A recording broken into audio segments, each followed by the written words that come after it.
আসসালামু আলাইকুম ভিউয়ার্স এবং ছাত্রছাত্রী, আশা করি তোমরা ভালো আছো। এই করোনাকালীন সময় সবাই বাসায় থাকবে, বাসা থেকে বের হবে না। আবারও তোমাদের কলকাকলিতে আমাদের বিদ্যালয়ের প্রাঙ্গণ অতি সত্বর মুখরিত হবে এই প্রত্যাশা ব্যক্ত করছি। আজকে তোমাদের জন্য যে ভিডিওটি আমি নিয়ে এসেছি সেটা হচ্ছে গতি অধ্যায়ের লেখচিত্র অঙ্কন। আমি এর আগের ভিডিওতে তোমাদেরকে গতির সমীকরণ দেখিয়েছি।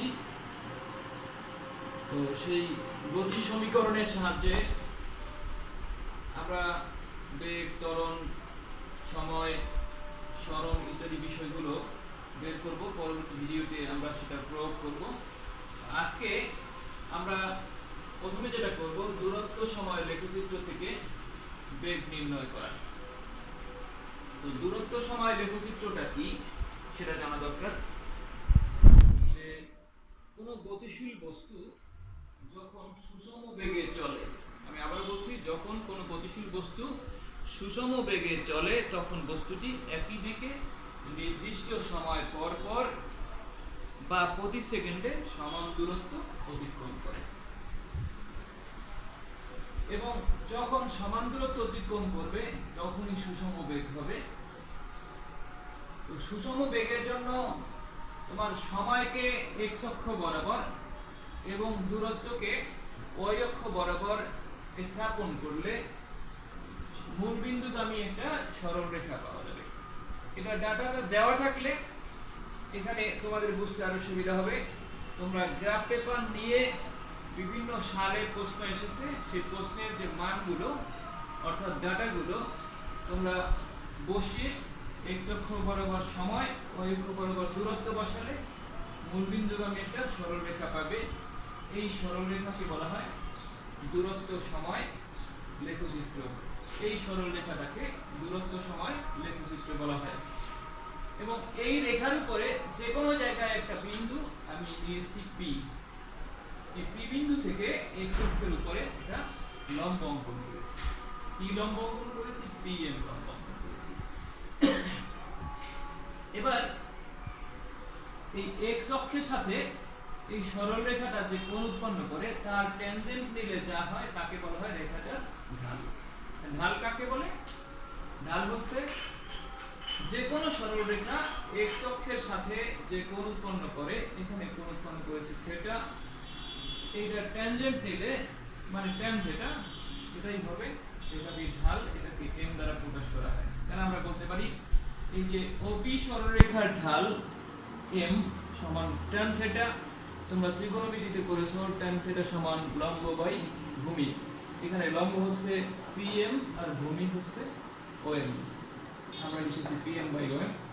তোমাদের লেখচিত্র থেকে দেখবা এই পিএমটা মানে ওয়াই অক্ষ বরাবর হচ্ছে দূরত্ব, আমি এখানে দেখিয়েছি ওয়াই অক্ষ বরাবর দূরত্ব, এবং এক্স অক্ষ বরাবর সময়। তার মানে পিএমটা হচ্ছে দূরত্ব আর ওএমটা হচ্ছে সময়। পরবর্তী লাইন আমি লিখেছি অর্থাৎ বেগ ভি ইকুয়াল টু দূরত্ব বাই সময়। দূরত্ব হচ্ছে পিএম আর সময় হচ্ছে ওএম। এই সুষম বেগের মান হবে এই ওপি সরলরেখার ঢাল মানে এম। এর মানে ট্যান থিটা, ট্যান থিটা মানে পিএম বাই ওএম। আমরা এখানে বের করেছি। ঠিক একইভাবে অসম বেগের ক্ষেত্রে, অসম বেগ তো সমান সময় সমান দূরত্ব অতিক্রম করে না, সেই ক্ষেত্রে আমরা সরল রেখা পাবো না। আমরা পেয়েছি, ধরো আমি এখানে দিয়েছি একটা এই আকারের একটা বক্ররেখা। এই এখানে এক্স অক্ষ বরাবর আগের মতো আমি টাইম দিয়েছি, ওয়াই অক্ষ বরাবর দূরত্ব দিয়েছি, এবং এই সরলরেখা পেলাম। এই সরলরেখাটাকে সরলরেখা না, এই যে বক্ররেখা, এই রেখাটা হচ্ছে দূরত্ব সময় লেখচিত্র। এই দূরত্ব সময় লেখচিত্র যে কোনো বিন্দুতে একটা, যে কোনো জায়গায় একটা বিন্দু নিয়ে সেই বিন্দু বরাবর যদি একটা স্পর্শক অঙ্কন করো, 9 এর ছাত্ররা তোমাদের স্পর্শক বুঝতে একটু সমস্যা হবে, তবে 10 এর ছাত্ররা তোমরা স্পর্শক বোঝার কথা, কারণ সাধারণ গণিতে তোমরা স্পর্শক অঙ্কন করেছো। তো সেই ক্ষেত্রে আমি নবম শ্রেণীর ছাত্রদের সুবিধার্থে আমি স্পর্শকটা একটু দেখাই। স্পর্শক হচ্ছে ধরো একটা বৃত্ত, বৃত্তের যে কোনো বিন্দুকে টাচ করে যদি একটা সরলরেখা অঙ্কন করা হয়, মনে রাখবা স্পর্শকটা শুধুমাত্র একটা বিন্দুতেই টাচ করবে, তো এটার নাম হচ্ছে স্পর্শক। কোনো বৃত্তকে যে কোনো একটা বিন্দুতে স্পর্শকারী সরলরেখাকে বলা হয় স্পর্শক, এবং স্পর্শকটা এইটা হচ্ছে স্পর্শ বিন্দুগামী ব্যাসার্ধ এর উপরে লম্ব হয়। এই সংক্রান্ত উপপাদ্য আছে, সম্পাদ্যও আছে, তোমরা গণিতে এটা করবে। এবং আমার পরবর্তী লেকচার বলতে যে কোনো একটা সময় আমি তোমাদের উদ্দেশ্যে সম্পাদ্য অঙ্কন করে আমি দেখাবো, এবং সেখানেও দেখতে পাবে, এবং তোমাদের বইটা খুলে একটু দেখবে। যাই হোক, আমরা এই যে কার্ভ মানে এই যে বক্ররেখাটা হয়েছে, বক্ররেখার যে কোনো একটা জায়গায় একটা বিন্দু নিয়েছি পি, এবং এই পি বিন্দুকে টাচ করিয়ে একটা সরলরেখা অঙ্কন করেছি ইডি সরলরেখা। এটা হচ্ছে এই রেখাটার একটা স্পর্শক, এই রেখাটা পি বিন্দুতে একটা স্পর্শক ইডি, এবং ইডিটা একটা সরলরেখা যেটা এক্স অক্ষের সাথে থিটা কোণ উৎপন্ন করেছে। তাহলে এই রেখাটার ঢাল কি হবে? ঢাল সমান, এটাকে m দ্বারা প্রকাশ করা হয়, m সমান tan থিটা। tan থিটা সমান, দেখো এটা লম্ব আর এটা ভূমি, এইটুকু এখান থেকে লম্ব অঙ্কন করেছি, মানে যে সরলরেখাটা নিয়েছে তার সাথে একটা যে কোনো বিন্দু থেকে এক্স অক্ষের উপরে একটা লম্ব অঙ্কন করো। সেই লম্বটা হচ্ছে ধরো BF, আর ভূমি হচ্ছে এইটুকু E। এটাই হচ্ছে ঢাল, অর্থাৎ বেগ v উপরে এই দেখো এটা কিন্তু দূরত্ব, এক্স অক্ষের দিকে আমরা দূরত্বটা কেমনে বের করবা? দেখো এইটার ক্ষেত্রে আমি দেখাই দূরত্বটা। তোমরা যদি এখান থেকে একটা সরলরেখা বা একটা লম্ব অঙ্কন করো, এখানে লম্ব অঙ্কন করলে এখান থেকে এইটুকু দূরত্ব কত তোমাদের গ্রাফ থেকে তোমরা দেখতে পাবে, এবং এখান থেকেও তোমরা মাপতে পারবে।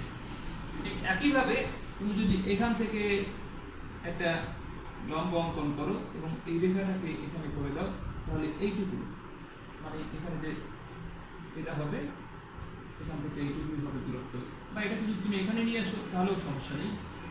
যা হোক, তুমি এইটুকু মাপলেই হবে দূরত্ব কতটুকু। তাহলে বেগ সমান উপরে হবে দূরত্ব, আমি লিখলাম ডি বা এস লেখো, তুমি বেগ লেখো, আর যদি তুমি দ্রুতি লেখো ডি লিখবা, আর নিচে সময় এখান থেকে মেপে নিবা গ্রাফ থেকে। এইভাবে আমরা দূরত্ব সময়ের লেখচিত্র থেকে অসম বেগের ক্ষেত্রে অসম বেগ আমরা নির্ণয় করতে পারি, আর সুষম বেগের ক্ষেত্রে এইভাবে আমরা বেগ নির্ণয় করতে পারবো দূরত্ব এবং সময় দিয়ে। আমি আরেকটা বিষয়বস্তু এখানে দেখিয়েছি তোমাদের উদ্দেশ্যে, বেগ সময় লেখচিত্র। আমরা দূরত্ব এবং সময় দিয়ে বের করি বেগ। তাহলে বেগ এবং সময় দিয়ে আমরা কি বের করব? ত্বরণ বের করব। ত্বরণ শুধুমাত্র এখানে আমি লিখলাম সুষম ত্বরণের ক্ষেত্রে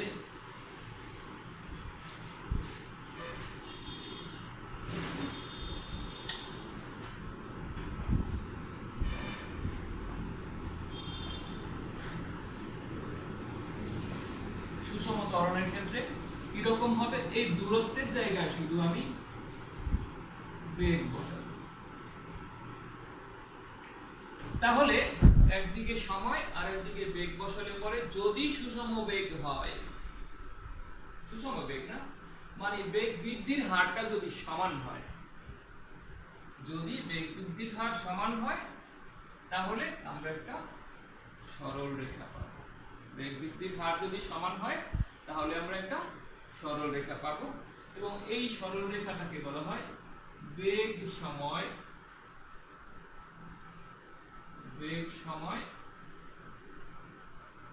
লেখচিত্র।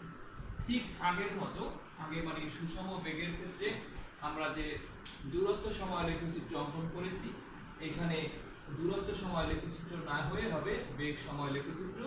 সুষম ত্বরণের ক্ষেত্রে সেই ক্ষেত্রে আগের মতো এখানে এই রেখাটার উপর একটা বিন্দু পি নেই যে কোনো বিন্দুতে, এবং পি থেকে লম্ব অঙ্কন করো, তাহলে এটা হবে বেগ, আর এটা হবে সময়।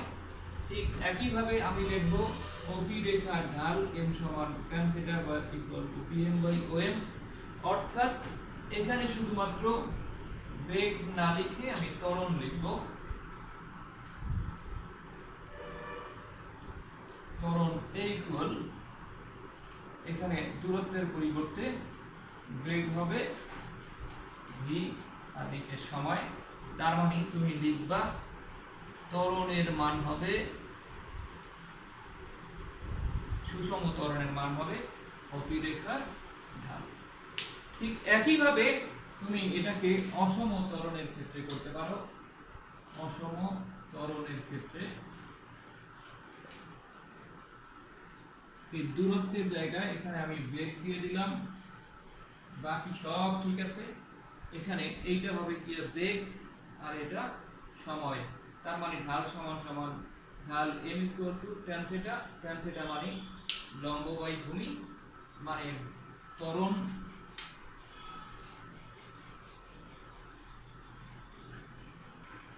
a ইকুয়াল বেগ বাই সময়। তো সুপ্রিয় শিক্ষার্থীবৃন্দ, আমার মনে হয় তোমরা দূরত্ব সময় লেখচিত্র এবং বেগ সময় লেখচিত্র বুঝতে পেরেছো। পরবর্তী ক্লাসে আমরা এইগুলোর প্রয়োগ করাবো এবং সৃজনশীল প্রশ্ন নিয়ে আসবো তোমাদের উদ্দেশ্যে। যারা এই চ্যানেলটা দেখবে, তোমাদের কোনো কমেন্ট থাকলে কমেন্ট বক্সে গিয়ে কমেন্ট করে জানিয়ে দিবে, এবং যারা এখনও সাবস্ক্রাইব করো নাই তোমরা চ্যানেলটা সাবস্ক্রাইব করে নিবে অন্যান্য ছাত্রদের দেখার উদ্দেশ্যে, এবং তোমাদের নিজেদেরকে পরবর্তী ভিডিও পেতে হলে চ্যানেলটাকে সাবস্ক্রাইব করবে। তো ধন্যবাদ সবাইকে।